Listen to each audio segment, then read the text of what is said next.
Ce débat de ce soir est l'occasion de nous interroger sur nos libertés avec des signaux sécuritaires des plus alarmants et d'appeler à une justice sereine et équitable.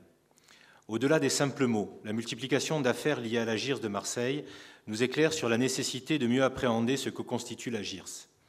Sans se prononcer sur le fond des affaires, ce qui n'est d'ailleurs ni notre rôle, ni le sujet de ce soir, on ne peut que s'associer à une réflexion sur les dérives, aujourd'hui patentes, de certaines institutions judiciaires et policières et les dénoncer. Les JIRS ont été créées et mises en place en 2004. Les juridictions interrégionales spécialisées regroupent des magistrats du parquet et de l'instruction possédant une expérience en matière de lutte contre la criminalité organisée et la délinquance financière dans des affaires présentant une grande complexité. Elles sont donc compétentes pour traiter soit de la criminalité organisée et délinquance financière, soit d'affaires d'une grande ou très grande complexité, justifiant des investigations importantes. De fait, la JIRS se trouve être dotée de compétences vastes, dangereuses par leurs contours flous. On s'aperçoit que tout est permis pour parvenir à de maigres résultats. Les éléments des plus contestables sont évidents. Éloignement de la Corse pour les interpeller, le recours au témoignage anonyme, les difficultés d'accès à un avocat, mais ce n'est pas tout.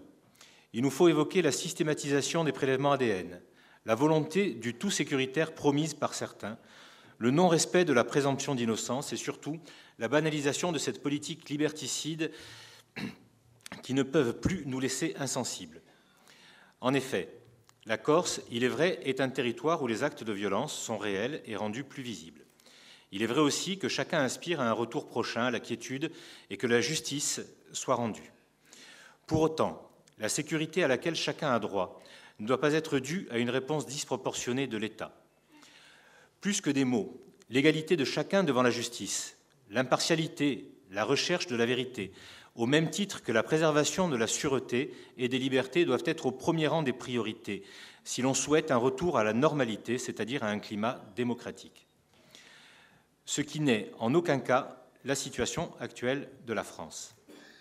Celle-ci étant de plus en plus critiquée par la Commission européenne, la Cour de justice européenne, mais aussi ses propres cours de justice, qui pointent un régime devenu défaillant et peu respectueux des libertés. La dénonciation de la JIRS en témoigne, comme pourraient en témoigner les dernières décisions concernant le régime de la garde à vue ou le combat contre l'ADN, repris notamment par les syndicalistes de Continental.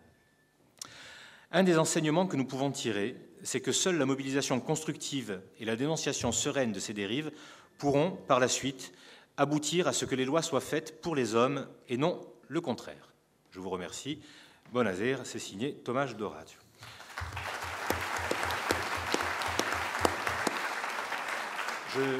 Je garde le micro tant qu'à faire maintenant qu'on m'a obligé à venir en tribune et que je prends plaisir à participer à cet appel. Les quelques noms qui apparaissent ne sont que des noms. Le plus important, c'est ce texte. Et ce texte, je crois qu'on est un certain nombre ici à avoir eu envie de se mobiliser autour, appeler autour de nous à cette mobilisation, car sur le fond, il est, lui, équitable et serein. Il est équitable parce que vraiment, on n'a pas l'intention de s'engager dans un combat qui pourrait aller au-delà de ce combat pour demander cette justice qui doit être équitable pour tous. C'est pour moi le sens de cet engagement. Je vous remercie.